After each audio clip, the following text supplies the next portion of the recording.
बड़ी इंटरेस्टिंग चीज पाकिस्तान में जो हुई आपको मैं दिखाता हूं। ये भी कहीं और नहीं हो सकती, सिर्फ पाकिस्तान में। बेशर्मी की हद है। हालत यह है कि वहां का गृह मंत्री ये ट्रॉफी चोर मोहसिन नकवी ये एयरपोर्ट जाकर लोगों के वीजा चेक कर रहा है। आप कहेंगे गृह मंत्री का वीजा से क्या मतलब? इसके साथ ऑफिसर्स वगैरह सब हैं। ये एक एक आदमी का वहां जाकर वीजा ले रहा है, हाथ में पासपोर्ट लेके वीजा चेक करता है। अच्छा तुम कहां जा रहे हो? अच्छा तुम कतर जा रहे हो? क्या काम करने के लिए जा रहे हो? वहां बहुत सारे लोगों को जिनके पास वैलिड वीजा है उनको एयरपोर्ट पर इमिग्रेशन की लाइन से खड़े होकर के बाहर निकाल दिया गया और उनका कई लोग तो जहाज में थे, उनको डिपोर्ट कर दिया गया कि नहीं तुम नहीं जाओगे। उसके बाद वीजा है, तो किसी देश जा रहा है, क्यों? उसमें आपको इसकी वजह यह है कि ये लोग बाहर जाते हैं, कोई इनको वहां से स्पॉन्सर कर देता है, फिर वहां जाकर या तो ये लीगल एक्टिविटीज में शामिल होते हैं, कोई जाके भिखारी बन जाता है और उसके बाद फिर वो जो होम कंट्री है वो पाकिस्तान को ताने मारता है, पाकिस्तान को उलाना देता है। आपको मालूम है सऊदी अरब ने तो बैन लगा दिया है कि पाकिस्तान से कोई आदमी कोई भिखारी जो है वहां नहीं जाएगा।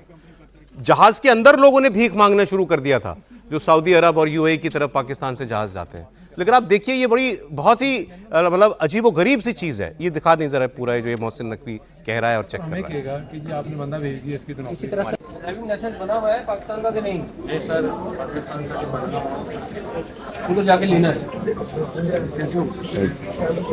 इसके बाकी डॉक्यूमेंट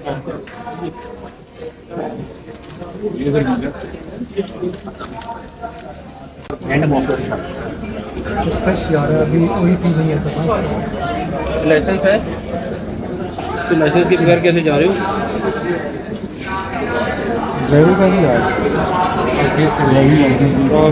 यहाँ का लाइसेंस है, यहाँ का लाइसेंस फिर कैसे जाते हो? बेटा गाड़ी चलाते रहे हो यहाँ पे कोई? 8 लाख जी किस चीज़ का? ये खरीदने का, ये वीज़ा खरीदने का? ये किस कंपनी ने दिया है? जो कंपनी है ना बेचती नहीं है ना, ये यहाँ बेचा होगा, इसने खरीद लिया और वो कहते हैं उधर आ जाओ, आके फिर देखेंगे क्या उसका। तकरीबन 20+ हज़ार बनता है सर। ऐसे ही उसमें के वीज़ा ऐसे ही ये कंपनी वहाँ पे ये सर कंपनी कतर की है, सारा कुछ ओके। इसी पे वो इतराज़ करते हैं, उन्होंने अपनी अनामली बनाई है, हम बात नहीं करते कतर से। ये वीज़ा जनरल आया है, ये जा भी जनरल था, लेकिन वहाँ ये आज़ाद होगा, जिसके ऊपर कतर हमें कहेगा कि जी आपने बंदा भेज दिया इसकी। इसी तरह से लाइसेंस के बगैर तो आप जा ही नहीं सकते। मैं यही कर सकते हैं, हम पैसे वापस दिला देंगे आपको, पैसे सारे वापस दिला देंगे, दे देंगे आपको पैसे।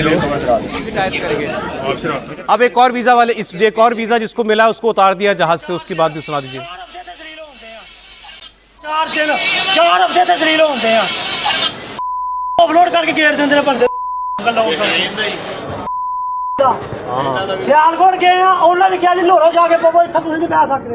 और दूसरी टिकट साडी अज भी कैंसिल हो जानी टिकट। वजह की ना रीजन लिख के देंगे, तुम्हारा डॉक्यूमेंट खराब है, असं जिम्मेदार हाँ, कागज खराब है, असं जिम्मेदार हाँ, सारी हर शक क्लियर है।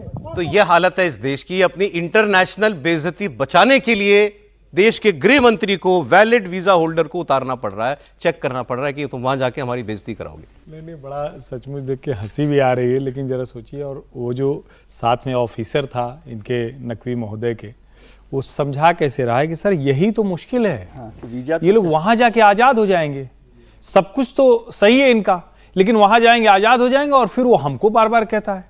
मतलब ये तो क्या कहें, जैसे घर में कोई नालायक बच्चा हो जाए और पड़ोसी उसको कहे तो चलो समझ में आता है, लेकिन यहाँ तो देश के तौर पर नागरिक की ये स्थिति हो गई है। ये कतर जाएंगे तो सिर्फ वही करेंगे। और आपका जरा वो वाले पे मुझे ऐतराज है, अरे भाई आप कह रहे हैं कि हवाई जहाज में ही मांगने लगते हैं। अरे भाई जहां मिलेगी वहीं आदमी मांगेगा, भीख ही तो है। अब उसमें भी आप कह रहे हैं कि वो चल देख के मांगे कि कहाँ मिलेगा। एक तो ये थोड़ा एलीट मानसिकता है। ठीक है भाई, भीख जहां मिलेगी वहीं कटोरा बढ़ा दिया। जहाज में तो समृद्ध लोग बैठे हैं।